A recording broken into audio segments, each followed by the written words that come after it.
జోగులాంబ గద్వాల జిల్లా ఉండవెల్లి మండలం ఇటికాల స్టేజ్ దగ్గర రాత్రి సుమారు 9:30 ప్రాంతంలో జరిగినటువంటి ఘోర రోడ్డు ప్రమాదం అయితే మన చోటు చేసుకుంది.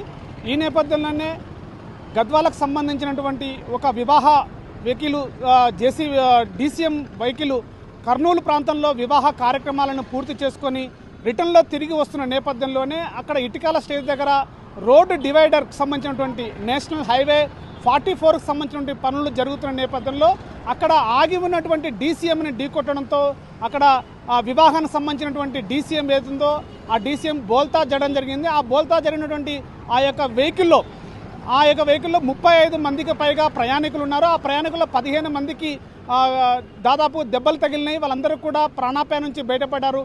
చుట్టూ పరివార ప్రాంతాల్లో ఉన్నటువంటి వాళ్ళందరూ కూడా వెంటనే అలర్ట్ అయిపోయి అక్కడ నేషనల్ హైవేకి సంబంధించినటువంటి సిబ్బంది కూడా అలర్ట్ అయిపోయి అక్కడ 108కి ఫోన్ చేయడం జరిగింది. వెంటనే వెహికల్ రావడం జరిగింది. వాళ్ళందరినీ కూడా క్షతగాత్రులందరినీ కూడా కర్నూలు ప్రభుత్వ ఆసుపత్రికి తరలించడం జరిగింది. వాళ్ళందరూ కూడా ప్రాణాపాయ నుంచి బయటపడ్డ పరిస్థితి ఉన్నది. దీనిపై పూర్తిగా విచారణ చేపట్టడం జరిగింది. ఇటికలకు సంబంధించినటువంటి పోలీసు సిబ్బంది కూడా అక్కడ చేరుకొని ఆ యొక్క క్షతగాత్రులని వెంటనే ప్రభుత్వ ఆసుపత్రికి తరలించినటువంటి పరిస్థితి కనపడేది.